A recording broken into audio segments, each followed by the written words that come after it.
ஓம் நமோ ஸ்ரீரங்காய நமக. ஓம் நமோ கோவிந்தாய நமக. ஓம் நமோ ஸ்ரீனிவாசாய நமக. ஓம் ஹரி ஓம். ஓம் ஹரி ஓம்.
விரஜாசேயம் ரங்கஹாந்திரம் வாசுதேவோ பிரத்யக்ஷம் பரமம் பதம் பிரணவாகார விமானம் வேதசிங்கம் மகாமர்ப்பதம். திருவரங்கம் பெரிய கோயில் நடைபெறுகின்ற மார்கழி மகோற்சவம், அதாவது வைகுண்ட ஏகாதசி பெருந்திருவிழா. இந்த திருவிழாவை மிகப்பெரிய பெரும் திருவிழா என்று சொல்வார்கள். ஸ்ரீரங்கத்திலே 108 வைணவ திவ்ய தேசங்களில் தலைமையிடமாக கொண்டது ஸ்ரீரங்கம். இந்த ஸ்ரீரங்கத்திலே வைகுண்ட ஏகாதசி திருவிழா மிகவும் முக்கியம். பல திருவிழாக்கள் நடைபெற்றாலும் 365 நாளும் திருவிழா கொண்டாட கொண்ட ஒரே தெய்வம் ஸ்ரீரங்கநாதன் ஒருவனே தான். ஒவ்வொரு வாரமும் சிறப்புமிக திருவிழாக்கள். அந்த திருவிழாக்களிலே மிகவும் சிறந்த திருவிழா வைகுண்ட ஏகாதசி. உலகங்களில் அனைத்து மக்களும் ஒன்று கூடி பெரிய பெருமாளையும் நம்பெருமாளையும் சேவித்து அவருடைய அருளுக்கு பாத்திரமாகின்றார்கள். இந்த வைகுண்ட ஏகாதசி திருவிழா கொண்டாடுவதனுடைய காரணம் 4000 திவ்ய பிரபந்தம். வேதம் எப்படி சமஸ்கிருதத்தில் உள்ளதோ அந்த வேதமே தமிழில் திராவிட வேதம் என்று சொல்லப்படுகிறது. அந்த திராவிட வேதத்தை இயற்றிய ஆழ்வார்கள் 11. அந்த 11ர்களுடைய கொண்டாட்டங்கள், அவர்களுடைய அருளி செய்த பாசுரங்களை பெருமாள் செவிசாய்க்கிறார். அதில் பகல் பத்து இராப்பத்து என்று 10 நாள் 22 நாள் திருநடந்தாண்டகம் தொடங்கி இயற்பா சாத்துமறை வரைக்கும் 22 நாள் உற்சவம், மிகப்பெரிய உற்சவம். சித்திர மாதத்திலே சித்திரை திருவிழா, தேர் திருவிழா நடைபெறும். வைகாசி மாதத்திலே வசந்த உற்சவம். ஆடி மாதத்திலே ஜேஷ்டாபிஷேகம், பெரிய பெருமாளுக்கு திருமஞ்சனம் கண்டறிகிறார். பெரிய திருமஞ்சனம்னு பேர், ஜேஷ்டாபிஷேகம் அப்படின்னு சொல்கிறது. ஆடி மாதம் ஆடி 18 பெருக்கு பெருமாள் காவேரி கரைக்கு எழுந்தருளு காவேரி தாயாருக்கு சீர் கொடுத்து அந்த விழா ஆடி மாதத்திலே நடைபெறுகிறது. ஆவணி மாதத்திலே பவித்திர உற்சவம். அது தவிர கிருஷ்ண ஜெயந்தி, ஸ்ரீ ஜெயந்தி உற்சவம் கொண்டாடப்படுகிறது. புரட்டாசி மாதம் தாயாருக்கு ஸ்ரீரங்கநாச்சியாருக்கு மிக சிறப்பான திருவிழா. பெருமாளுக்கு வைகுண்ட ஏகாதசி எப்படி சிறப்பு வாய்ந்ததோ அதுபோல் ஸ்ரீரங்கநாச்சியாருக்கு நவராத்திரி 9 நாள். அந்த 10ஆம் நாள் விஜயதசமி என்று பெருமாளும் காட்டலைய சிங்கர் கோயிலுக்கு எழுந்தரிலிருந்து அங்கே அம்பு சாய்த்து வளம் வருகிறார். அந்த கொண்டாட்டம் அன்றைக்கு புரட்டாசி மாதம் நடைகிறது. ஐப்பசி மாதம் மிக சிறப்பான ஊஞ்சல் உற்சவம். கார்த்திகை மாதம் சொக்கப்பானை என்று தீபம் ஏற்றும் நிகழ்ச்சி. மார்கழி மாதம் இதுதான் வைகுண்ட ஏகாதசி உற்சவம். இந்த வைகுண்ட ஏகாதசி திருவிழா 22 நாள் உற்சவம். தை மாதம் ராமபிரானே நடத்தி கொடுத்த உற்சவமாக பூபதி திருநாள் என்று சொல்லுகிறோம். ஆகவே திருத்தேர் உற்சவம் 6-10 நாள். அதே மாதிரி மாசி மாதம் தெப்ப உற்சவம். பங்குனி மாதம் சொல்லவே வேண்டாம், தாயாரும் பெருமாளும் சேர்த்து கண்டுள்ள பங்குனி மகா உற்சவம். இப்படி 12 மாதங்களும் உற்சவம் நடத்தி கொண்டிருக்கிறார் பெரிய பெருமாளான நம்பெருமாளும். இதில் சிறப்பு வாய்ந்த உற்சவம். உலகம் முழுவதும் உள்ள மக்கள் அனைவரும் ஓரிடத்தில் ஒன்று சேர்ந்து பெருமாளுடைய அனுகிரகத்துக்கு பிரார்த்தனையாகிறார்கள். ஆகவே அவர்களுடைய இந்த வைகுண்ட ஏகாதசி திருவிழா என்று பாமர மக்களுக்கும் தெரிவிக்க வேண்டுமாக இந்த தொலைக்காட்சி நிலையத்தார் ஒரு முயற்சி மேற்கொண்டிருக்கிறார். அடிய இடத்துல பிரார்த்தனை பண்ணி அதனுடைய விஷயங்களை ஒரு சில விஷயங்களை தங்களிடத்தில் பகிர்ந்து கொள்ளலாம் என்று நினைக்கின்றேன். வைகுண்ட ஏகாதசி மார்கழி மாதம் சுக்லபட்ச ஏகாதேசி, அதாவது மாதங்களிலே 2 பட்சம் வரும். அமாவாசைக்கு பிறகு வருகின்ற நாட்கள் சுக்லபட்சம் என்றும், பௌர்ணமிக்கு பிறகு கிருஷ்ணபட்சம் என்று, அதாவது வளர்பிறை தேய்பிறை என்று சொல்வார்கள். ஆகவே இந்த சுக்லபட்ச ஏகாதேசி மார்கழி மாதம் வரக்கூடிய சுக்லபட்ச ஏகாதேசி வைகுண்ட ஏகாதேசி.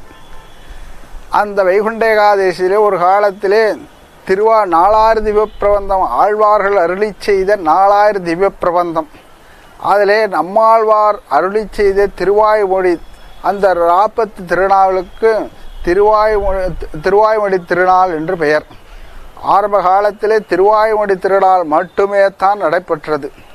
திருமங்கியாழ்வார் இந்த உற்சவத்தை நடத்தி கொண்டு வந்தார். பிறகு நாரமணிகள், ஆச்சாரியனான நாரமணிகள் காலத்திலே இவ்வாறு திருமங்கியாழ்வாருக்கு பெருமை சேர்க்க வேண்டும் என்பதன் காரணமாக அவருடைய இயற்றிய பிரபந்தம் திருமொழி. ஆகவே அவர் மட்டுமே இயற்றிய திருமொழிக்கு மட்டும் அல்லாமல் மற்ற ஆழ்வார்கள் பாடின பாசுரத்துங்களுக்கும் பெருமை சேர்க்க வேண்டும் என்பதற்காக பகல்பத்து உற்சவம் நடைபெறுகின்றது. பெருமாள் பகல்பத்து உற்சவத்திலே மற்ற ஆழ்வார்கள் பாசுரம் அனைத்தும் செவிசாய்க்கின்றார். இராப்பத்திலே திருவாய்மொழி மட்டும் அனுசந்திக்கிறார், செவிசாய்த்து கொண்டிருக்கிறார். அரையர் சுவாமிகள் விண்ணப்பம் செய்ய இந்த உற்சவங்களை கொண்டாடி கொண்டிருக்கிறார். இந்த ஊரில் அனைத்து ஊர்களிலுமே பார்த்தால் முதலாழ்வாருடைய பிரபந்தங்களை தொடக்கமாக கொண்டாடுவார்கள். ஸ்ரீரங்கத்திலே திருநெடுந்தாண்டகம் உற்சவம்தான் முதல் உற்சவமாக கொண்டாடப்படுகிறது. ஏனென்றால் மேல்நாட்டு என்று கர்நாடக தேசத்திலே வேதாந்தி அப்படின்ற ஒரு சுவாமி எழுந்திருந்தார். அவர் மிகவும் வல்லன்மை பெற்றவர், வேதங்களிலே மிகவும் கரகண்டவர். அவரிடத்திலே ஸ்ரீரங்கத்திலே எழுந்திருந்த கூரத்தாழ்வாருடைய திருக்குமாரான பராசர பட்டர் அவரை திருத்தி இச்சம்பிரதாயத்திலே கொண்டு வர வேண்டும் என்பதற்காக இந்த திருநெடுந்தாண்டக பாசனம் 30 பாட்டு, அந்த 30 பாசங்களை, அந்த திருநெடுங்காண்ட விஷயங்களை அனைத்தும் அவரிடத்திலே தர்க்கம் பண்ணி அதனுடைய விவரங்களை எடுத்து சொல்லி இச்சம்பிரதாயத்திலே திருத்தி படிகொண்டார். ஆகவே திருநெடுந்தாண்டகம் தொடக்கமாக இந்த பகல்பத்து உற்சவம் வைகுண்ட ஏகாதசி பெருவிழா தொடங்குகிறது. முதல் நாள் திருநெடுந்தாண்டகம். அன்றைய தினம் பெருமாள் மூலஸ்தானத்திலே எழுந்தருளியிருந்து அரையர் சுவாமிகளை அவர்களுடைய இல்லத்திலிருந்து அழைத்து வந்து பார்த்தசாரதி சன்னதின்னு இருக்கு, உடையவர் சன்னதிக்கு பக்கத்திலே, அங்கே ஆழ்வார் திருமரங்கத்து பெருமாள் அரையர் எழுந்தருளியிருக்கிறார், அங்கே வீற்றிருக்கிறார். அவரிடத்தில் தன்னுடைய மரியாதைகளை பெற்றுக்கொண்டு இந்த உற்சவத்துக்கு காரணகர்த்தமாக நடத்தி வைக்கக்கூடியவரே ராமானுஜர். அந்த ராமானுஜர் சன்னதிக்கு எழுந்திருந்த அரியர் சுவாமிகள் அவரிடத்தில் தீர்த்த மரியாதை பிரசாரங்கள் எல்லாம் பெற்றுக்கொண்டு நேராக நம்மாழ்வார் சன்னதி, ஏன்னா உற்சவத்துக்கே காரணபூதகராக இருக்கக்கூடிய சுவாமி நம்மாழ்வார், ஏன்னா அவர் தான் 4000 பாசுரங்களையும் அருளி செய்தவர். அதாவது தனித்தனி ஆழ்வார்கள் தனி பாட்டுகள் பாடியிருந்தாலும் ஒரு முக சேர விண்ணப்பித்தவர் சுவாமி நம்மாழ்வார் தான். ஆகவே அவரிடத்திலே ஆழ்வார் இந்த உற்சவத்துக்கு மெயின் காரணகர்த்த அவர் தான் நம்மாழ்வார் சுவாமி. அந்த நம்மாழ்வாரனுடைய சன்னதிக்கு எழுந்திருந்து தீர்த்த பிரசாரங்களை பெற்று அது பக்கத்தில் இருக்கக்கூடிய பெரிய கருடன், அந்த கருடன் சன்னதியிலும் மரியாதை பெற்றுக்கொண்டு உள்ளாரே கஜஸ்தம்பத்தன் அடியிலே தண்டம் சமர்ப்பித்து மூலஸ்தானத்துக்கு அரியர் சுவாமிகள் எழுந்திருந்து அபிநயம் வியாக்கியானங்கள் போகெல்லாம் செய்து முதல் நாள் நிகழ்ச்சி திருநெடுந்தாண்டங்கள் நிகழ்ச்சி நிறைவு பெறும். திருவாராதன அதற்குண்டான பூஜைகள் கிரமங்கள் அனைத்தும் தலையை சமர்ப்பித்தெல்லாம் திருநெடுந்தாண்ட அன்னைக்கு முதல் உற்சவத்தன்னைக்கு இரவு சுமார் 7 மணி அளவில் நடைபெறும். அடுத்த நாள் முதல் உற்சவம் புறப்பாடு காத்தால அது லக்னப்படி நடக்கும். என்ன லக்னம்ங்கிறது அதை பார்த்து பெரியவார்கள் சொல்வார்கள். அது ஜோதிடர்கள்லாம் இருக்கிறார், அந்த கோவிலுக்குன்னு ஜோசியம் இருக்குது.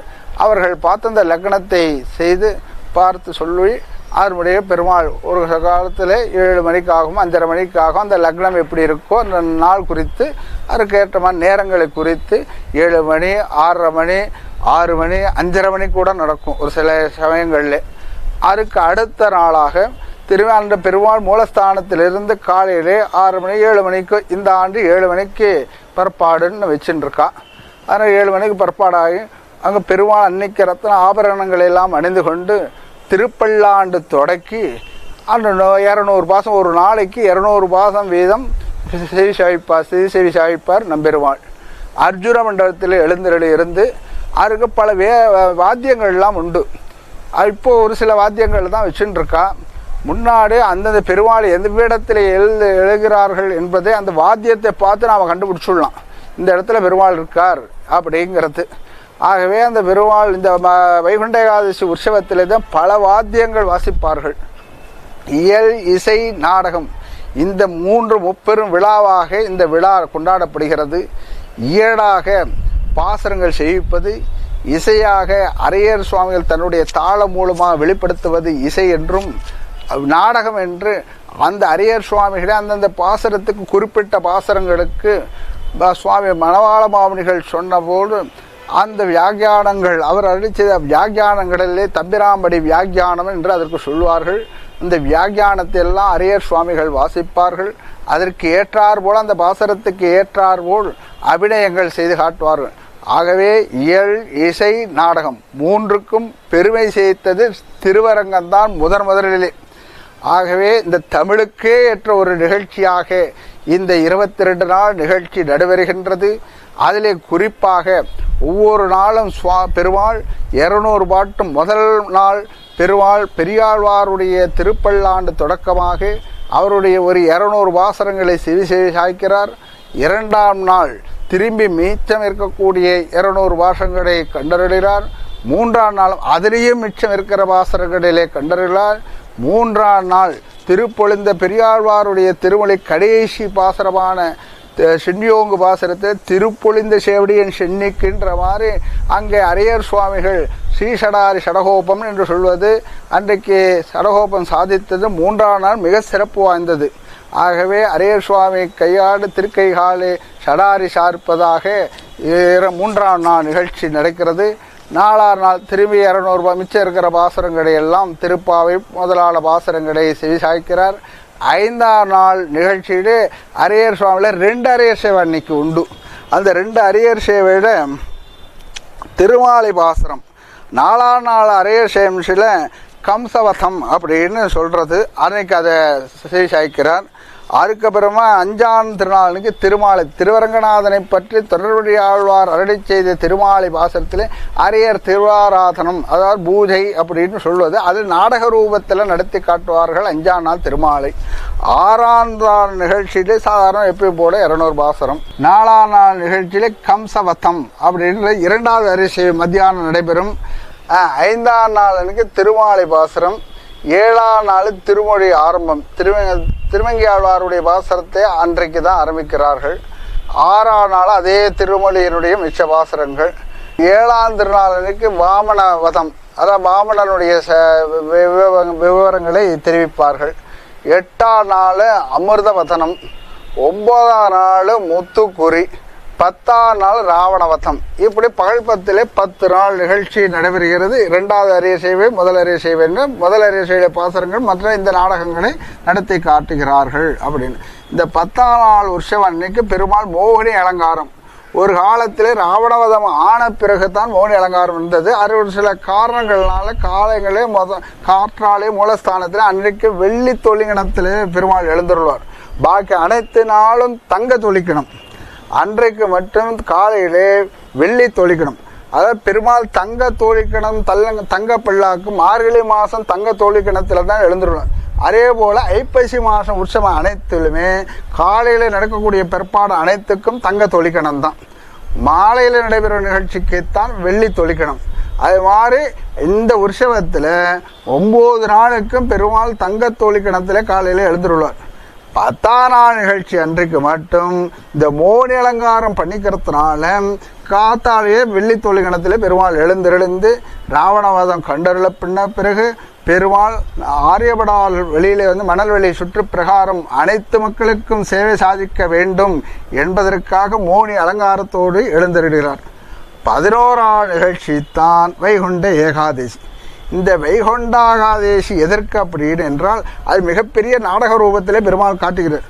ஒரு மனிதன் நம்மளை போன்ற மனிதர்கள் அந்த ஆத்மானவரிடத்திலே வெளியிலே சென்ற பிறகு நாம் மோட்சம் அடைகிறோம் அப்படின்றது ஒரு கொள்கை உண்டு. அந்த மோட்சம் அடைகிறது எப்படி அடைகிறோம் அப்படிங்கிறத காட்டக்கூடிய நிகழ்ச்சி தான் இந்த வைகுண்ட ஏகாதசி. அந்த பெருமாள் என்ன பண்ணுகிறார், பெருமாள் மூலஸ்தானத்தில் இருந்து கிளம்பி விடியற் காத்தால 4 மணிக்கு வந்து துரப்பிரதர்ஷனம் வழியாக அங்கே அதாவது பரமபதத்திலே எப்படி இருப்பார்களோ அதுபோல அந்த பரமபதநாதன் எப்படி விட்டு அந்த துரைப்பிரதர்ஷனம் வழியாக சென்று விரஜா நதியிலே தீர்த்தம் ஆடுகிறார் பெருமாள். விரஜா நதியிலே தீர்த்தமாடு ஒரு ஆத்மாவானது அங்கே இந்த சரீரத்தை விட்டு சென்ற பிறகு அந்த விரஜா நதியிலே தீர்த்தம் சூக்ஷ்ம சரிதமாக செல்கிறது. அதனுடைய நாடக ரூபத்தை காட்டுவது தான் இந்த வைகுண்டாதேசி திருவிழா. அங்கே நித்திய சூரியர்கள்லாம் வரவேற்பார்கள். அந்த வரவேற்பை காட்டுவது தான் ஆழ்வார்கள்லாம் எழுந்திருக்கிறார் பரமபராசத்திலே சென்று. அப்போ விரஜானதிலே தீர்த்தமாடுகிறது. இந்த சரீரத்தை விட்டு வேறொரு சரீரம் அழிவில்லாத சரீரத்தை ஏற்படுத்திக் கொள்ளக்கூடியதான் பெருமாள். அந்த வைகுண்ட ஏகாதசி அன்றைக்கு அந்த வைகுண்ட வாசலுக்கு முன்பாக தன் மாலையை மாற்றிக்கொள்கிறார். மாற்றிக்கொண்டு கொட்டார பிரதர்ஷனமாக சென்று கொட்டாயிலே சென்று ஆயிரங்கால் மண்டபத்தில் இந்த ஆயிரங்கால் மண்டபத்தில் 1000 மண்டபம் என்று 40 கால் 960 கால் தான் ஆயிரங்கால் மண்டபத்தில் இருக்கும். பாக்கி 60 கால் அந்த தென்னை மரத்தில் அங்கே கால் நடுவாங்க. இது அதான் ஆயிரங்கால் மண்டபம் நித்திய விபூதி என்றும் இது நீளா விபூதி.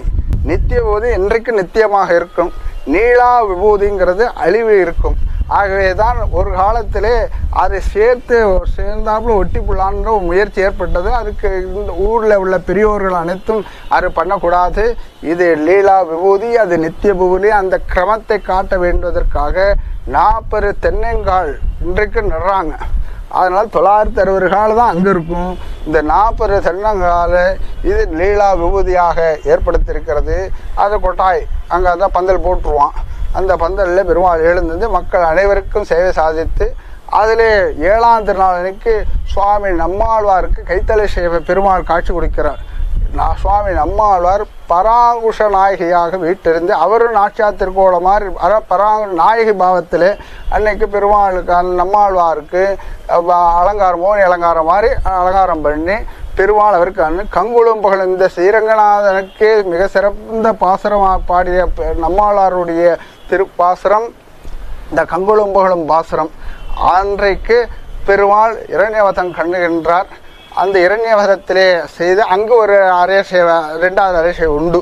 அந்த 7ஆம் திருநாள் அன்னைக்கு ராப்பத்தில் ஒவ்வொரு நாளைக்கு ஒரு சில நிகழ்ச்சி நடைபெறும். இராப்பத்தில் 7ஆம் திருநாள் அன்னைக்கு இரண்யவதம் அப்படிங்கிறத காட்டுறார் அந்த கங்குளமோளம் பாசரத்துக்கு. 10ஆம் நாள் தீர்த்தவாரி கண்டருளே பெருமாள் சந்திரபுஷ்ணனில் எழுந்திருந்து செல்வருக்கு சின்ன பெருமாள் வெள்ளியில் இருப்பார். அந்த பெருமாளுக்கு தீர்த்தவாரி கண்டருளி ராஜன்னு ஒரு வருஷத்துக்கு முன்னே 302 பலகாரங்களையும் பெரிய பிரசாரங்கள் எல்லாம் அன்றைக்கு கண்டருளை பண்ணி பெருமாள் மறுநாள் 11ஆம் அன்று நம்மாழ்வார் திருவடி தொழுகிறார். நம்மாழ்வார் மோட்சம் அப்படின்னு பெருமாள் ஆழ்வாரை அர்ச்சக சுவாமிகள் கைத்தலத்தில் எழுந்தருளை கொண்டு பெருமாள் திருவடியிலே சமர்ப்பித்து திருத்துழாய் மூலம் கடைசி திருவாய் முடியை நான் முக்கண்ணப்பா பாசுரத்தை அருளி செய்து மீண்டும் திரும்பி பெருமாளுக்கு பெருமாள் ஆழ்வார் திருவடி தொழுது மீண்டும் தன்னுடைய சன்னதிக்கு எழுந்தருள்வார். இப்படி வைகுண்ட ஏகாதசி 22 நாள் நிகழ்ச்சி நடைபெறும். 11ஆம் நிகழ்ச்சி முடித்து கொண்டு பெருமாள் தன்னுடைய ஆஸ்தானத்துக்கு எழுந்தருள்வார். அன்றைக்கு இரவு இயற்பா சாத்துமுறை என்று சொல்லப்படுகிறது. மற்ற ஆழ்வார்கள் பொய்கை ஆழ்வார், பூதத்தாழ்வார், பேயாழ்வார், திருவசி ஆழ்வார் இவர்கள் அருளி செய்த கடைசி பாசுரங்களை இயற்பா பாசுரம் என்று பெயர். அவர்கள் 100 பாசுரம் பாடியிருக்காங்க. அவர் இந்த பாசுரத்தை மூலஸ்தானத்திலிருந்து பெரிய பெருமாள் செவிசாய்க்கிறார். இயற்பா சாத்துமுறை என்று அத்தோடு இந்த நிகழ்ச்சி முடிவடைகிறது. அதில் இதில் குறிப்பாக அடியார்கள் அனைவருக்கும் ஒரு விஷயத்தை தெரிவித்துக் கொள்கிறேன். இந்த வைகுண்டகாதேசி அன்றைக்கும் சரி, இந்த அனைவரும் பக்தர்கள் தான். அறாரும் தெய்வத்தை வணங்குவதால் தான் அவர்கள் பக்தர். நாம் செய்யக்கூடிய ஒவ்வொரு தொழிலும் அது மேல் ஆர்வத்தோடு இருக்கக்கூடிய பக்தி என்று சொன்னாலே நாம் எந்த செயல்பாடுகளை செய்கிறோமோ அதில் ஆர்வம் மிகுதியாக இருக்கணும். அதுக்கு தான் பக்தின்னு பேர். ஏதோ தெய்வத்தை வணங்குவது மட்டும் பக்தின்றதுல தெய்வத்தை வணங்குறது மிகப்பெரிய பக்தி. இந்த மார்கழி மாதத்தில் ஒரு சிறப்பு என்னென்றால், ஆண்டாள் பாடிய 5 வயசு குழந்தை ஆண்டாள், அந்த ஆண்டாள் பாடிய திருப்பாவை. இந்த திருப்பாவையில் உலகத்தில் கூடிய எந்த நாட்டிலும் இருந்தாலும் சரி, அவர்கள் அனைவரும் நாம் கொண்டும் நாம் நித்தியபடி வாழ்க்கையில என்னென்ன அனுஷ்டானங்கள் தர்மங்களை கடைப்பிடிக்கிறோமோ நாம் சொல்லுகின்ற வார்த்தை மறுக்கொண்டும் திருப்பாவை 30 பாட்டிலே அரங்கியிருக்கிறது. 5 வயசு ஆண்டாள் அத்துணை விஷயங்களையும் நாம் வாழ்க்கை நெறிமுறைகள் அனைத்தையும் எப்படியெல்லாம் நடத்துக்கிறோம் என்பதை இந்த 30 பாட்டிலே ஆண்டாள் தெரிவித்திருக்கிறார். ஆகவே இந்த மார்கழி மாதத்தில் சிறப்பாக திருப்பாவையும் ஏற்பட்டிருக்கிறது. இந்த ஸ்ரீரங்கநாதன் 108 திவ்ய தேசங்களுக்கு அனைத்து நாட்டினார் தெய்வரங்கம் நல்லதோர் அருள் தன்னாலே காட்டினான் திருவரங்கம் உய்வருக்கு உய்யம் பண்ணவென்னு சுவாமி தொண்டர்படி ஆழ்வார் அருளி செய்த போல, இந்த தெய்வம் என்று சொன்னார் ஸ்ரீரங்கநாதனை தவிர வேறொரு தெய்வம் இல்லை என்பது ஆழ்வார். ஏனால் நாம் அனைவரும் சொல்லலாம், ஆழ்வாருடைய வார்த்தைகள் ஈனச் சொல்லாயினமாக எதிர வைய மட்டும் ஏனதிருவாய் இடந்தவிரான் எரும் கற்பகம் செய்ய வானத்திற்கும் மற்ற எல்லா எவருக்கும் ஞானவிரான எல்லாம் நான் கண்ட நல்லதுவே என்று சுவாமி நம்மாழ்வார் அருளி செய்ததை போல இந்த தெய்வத்தை தவிர வேறொரு தெய்வம் இல்லை என்று உறுதி போட்டு இந்த வைகுண்டேகாதேசி மற்ற திவ்ய தேசங்களில் நடந்தாலும் சிறப்பு மிக விழாவாக திருவரங்கத்திலே அடியார்கள் வாழ அரங்கநகர் வாழ சடகோபன் தந்தவெள்ளோல் வாழ கடல் சூழ்ந்த மண்ணுலகம் வாழ மணவாள மாமணி என்னவரும் 100 என்று சொல்வோம். ஏனால் பாக்கி திவ்ய தேசங்களை பற்றி வாழன்னு சொல்றதில்லை, அடியார்கள் வாழ அரங்கநகர் வாழ என்றுதான் சொல்லப்படுகிறது. ஆகவே உலகத்தில் இருக்கக்கூடிய அனைத்து திவ்ய தேசங்களிலும் நாடுகளில் உள்ள மக்கள் இதன் மூலம் விஷயம் தெரிந்து ஸ்ரீரங்கநாதனுடைய திருவடியை தொழுந்து அவர்கள் வாழ்க்கையிலே முன்னேற்ற எந்த விதமான கஷ்ட இன்பங்களை பெற வேண்டும், அனைத்து செல்வப்போடு வாழ வேண்டும் என்று பிரார்த்தித்து கொண்டு திருவரங்கநாதனுடைய அருளை பெறும்படியாக கேட்டுக்கொள்கிறோம். அனைத்து பக்தர்களுக்கும் அடியனுடைய மிகப்பெரிய பிரார்த்தனை, இந்த வைகுண்ட ஏகாதேசிக்கு அனைவரும் லோகத்திலே உள்ள அனைவரும் வருகை தந்து பெரிய பெருமாளுடைய அனுகிரகத்துக்கு பிரார்த்தனைக்கும் அனுகிரகிக்க வேண்டும் என்று கேட்டு விரும்பி அனைவர்களும் தன்னுடைய வாழ்க்கையிலே இன்புற வேண்டும் என்று பிரார்த்திக்கிறோம். பெரிய பெருமாள் நிச்சயம் அனுகிரகம் செய்வார் என்பதிலே எல்லளவும் சந்தேகம் இல்லை. நாம் தூயோமாய் வந்து நாம் தூமர தூவித்துள்ளது என்று ஆண்டாள் அருளி செய்தமாக நாம் மன தூய்மையோடு வருகை தந்து நமக்கும் 1000 கஷ்டங்கள்லாம் இருக்கும். அதில் எம்பெருமானிடத்தில் ஈடுபாடு இருந்தால்தான் அந்த கஷ்டத்தை அவன் பார்த்து கொள்வான். ஆகவே நாம் அனைவருக்கும் வாழ்க்கையிலே மகிழ்ச்சி பொங்க வேண்டும் என்று இந்த நன்னாளிலே தெரிவித்து கொண்டு ஒவ்வொரு நாள் நிகழ்ச்சியும் சிறப்பு வாய்ந்தது. அது திருவரங்கத்திலே நடக்கக்கூடிய விசேஷந்தம் மிக அற்புதம். வேறு எந்த திவ்ய தேசத்திலும் இந்த அரையர் சேவை அபிநயங்கள் வியாக்கியானங்கள் இந்த அரையர் சேவை என்பது ஸ்ரீரங்கத்தில் மட்டும்தான். அது ஆழ்வார் திருடனே சுவாமி நம்மாழ்வார் எழுதியிருப்பதனாலும் ஸ்ரீவில்லிபுத்தூரில் ஆண்டாள் அந்த 2 திவ்ய தேசத்தில் அரையர் இருக்கா. ஆனாலும் ஸ்ரீரங்கத்தில் இருக்கக்கூடிய அரையராகட்டும் அர்ச்சகர்களாகட்டும் இவர்களுக்கே என்ற தனி பெருமை உண்டு, அதில் தேஜஸும் உண்டு. ஸ்ரீரங்கோயில் அர்ச்சகர் என்று சொன்னால் அவர்களுக்கு தனி தேஜஸ். அதே மாதிரி அரையர் சுவாமி என்று சொன்னால் அந்த கைங்கர்வரால் அத்துறை பேருக்கும் தனி தேஜஸ் பொலிவு அப்படின்னு சொல்கிற தேஜஸ்னா பொலிவு இந்த ஸ்ரீரங்கநாதன் கொடுக்கிறான். இந்த ஸ்ரீரங்கநாதனுடைய லட்சணமே பராசரப்பட்டவர்களான் நடையழகு அப்படின்னு சொன்னால் அந்த ஸ்ரீரங்கத்தில் மட்டும்தான் காண முடியும். ஆகவே அர்ச்சகர் சுவாமி எந்த நகை சாத்தினாலும் ஒவ்வொரு நாளுக்கு நகை சாத்துவான் பெருமாளுக்கு. இந்த 22 நாள் உற்சவத்துலேயும் நகையெல்லாம் சாத்துவாங்க, ஒவ்வொரு அலங்காரம் பண்ணுவான். ஆனால் அந்த அர்ச்சகர் சுவாமி முதல் நாள் ஒரு அலங்காரம் முன்னாடி ஒரு நகை சாத்தியிருந்தால் அடுத்த நாள் பின்னாடி சாத்துவார். இருந்தாலும் அந்த அழகு தனி. இந்த பெருமாள் அர்ச்சகர் சாத்தினாலும் பெருமாள் அந்த நகைக்கே அழகு கொடுப்பார். அதனால தான் ஆபரணங்களுக்கு அழகு கொடுக்கும் பெருமாள் என்று நம்பெருமாளை சொல்வார். அரையர் கொண்டாட்டத்திலே செவிப்பார்கள். அதுபோல இந்த 22 நாள் நிகழ்ச்சியிலே பக்த கோடிகள் அனைவரும் வருகை தந்திருந்து பெரிய பிராட்டியாருடைய அனுகிரகத்தை பெற்று வாழ்விலை இன்புறம் வேண்டுமாய் பிரார்த்திக்கிறோம். அடியார்கள் வாழ, அரங்கழகர் வாழ, கடல் சூழ்ந்த மண்ணுலகம் வாழ, மணவாள மாவனை எண்ணமறு நூற்றாண்டிடும். வருகுது வருகுது வருகுது வருகுது ஏகாதசி, ஸ்ரீரங்கநாதனின் புகழ் பாடும் வைகுண்ட ஏகாதசி. வருகுது வருகுது வருகுது வருகுது ஏகாதசி, ஸ்ரீரங்கநாதனின் புகழ் பாடும் வைகுண்ட ஏகாதசி. வைகுண்ட ஏகாதசியில் விரதமிருந்தால் பரமபதம் அருள்வான் பரந்தாமன். வைகுண்ட ஏகாதசியில் விரதமிருந்தால் பரமபதம் அருள்வான் பரந்தாமன். பரமபதம் அருள்வான் பரந்தாமன். சொர்க்கவாசல் காட்டிடுவான் கோவிந்தன். கிருஷ்ணானந்த முகுந்த முராரே வாமன மாதவ கோவிந்த, ஸ்ரீதர கேசவ ராகவ விஷ்ணு லக்ஷ்மி நாயக நரசிம்மா, அச்சுதம் கேசவம் ராமநாராயணம் கிருஷ்ணதாமோதரம் வாசுதேவம் பஜே. ஹரிநாராயண ஹரிநாராயண ஹரிநாராயண கோவிந்த, ஹரிநாராயண ஹரிநாராயண ஹரிநாராயண கோவிந்த, ஹரிநாராயண ஹரிநாராயண ஹரிநாராயண கோவிந்த, ஹரிநாராயண ஹரிநாராயண ஹரிநாராயண கோவிந்த.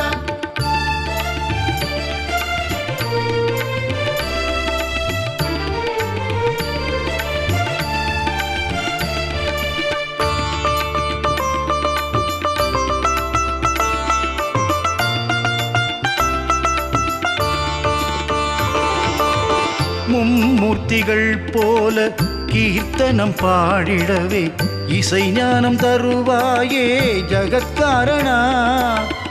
ஆழ்வார்கள் போல உன்மேல் பாசுரங்கள் பாடவே கவிஞானம் தருவாயே பரிபூரணா. மும்மூர்த்திகள் போல கீர்த்தனம் பாடிடவே இசை ஞானம் தருவாயே ஜகத்காரணா. ஆழ்வார்கள் போல உன்மேல் பாசுரங்கள் பாடவே கவிஞானம் தருவாயே பரிபூரணா. இசை ஞானம் தருவாயே ஸ்ரீரங்கனே, கவிஞானம் தருவாயே கோவிந்தனே.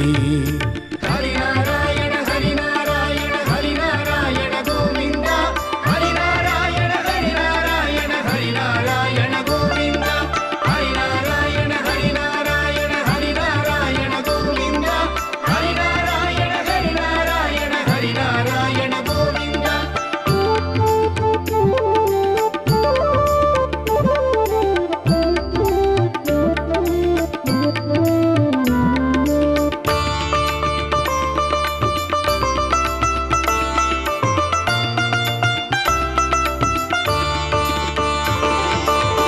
திருப்பாவை பாடிய ஆண்டாளை ஏற்றவனே, என்னையும் ஏற்றிட வருவாயோ மாலவனே.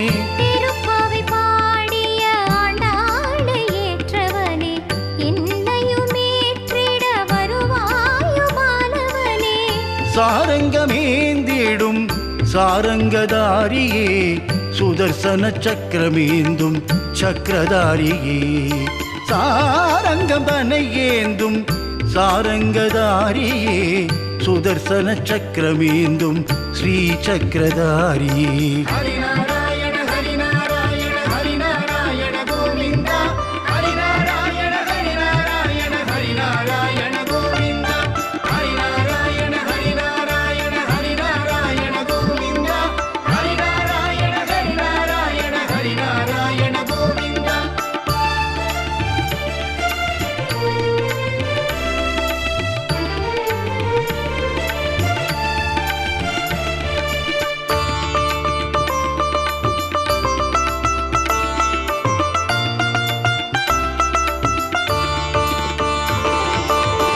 ஏழுமலை வேங்கடவன் அண்ணனான பெருமாளே விண்ணகரில் வரமருளும் ஒப்பிலியப்பத் திருமாலே ஏழுமலை வேங்கடவன் அண்ணனான பெருமாளே விண்ணகரில் வரமருளும் ஒப்பிலியப்பத் திருமாலே சிறுவயது பூதேவியை மனம் முடித்த நாரணா ஒப்பிலாத நைவேத்தியம் தன்னை ஏற்றுக்கொண்ட பூரணா சிறுவயது பூமாதேவியை மனம் முடித்த நாரணா ஒப்பிலாத நைவேத்தியம் ஏற்றுக்கொண்ட பூரணா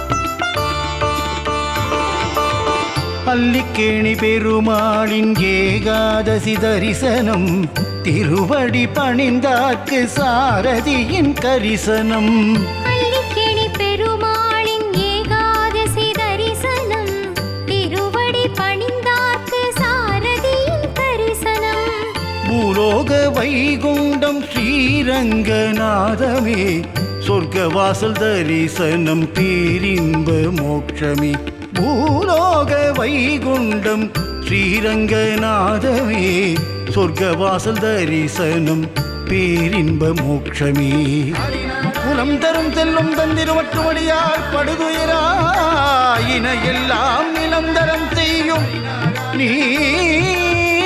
நீழ்விதும்பருளும் அருளோடு பெருநிலமளிக்கும் பலம் தரும் மற்றும் தந்திடும் தாம் பெற்றதாயினும் ஆயின செய்யும் நலம் தரும் சொல்லை நான் கண்டுகொண்டேன் ஸ்ரீமன் நாராயணா கோவிந்தா ஸ்ரீரங்கா எனும் நான்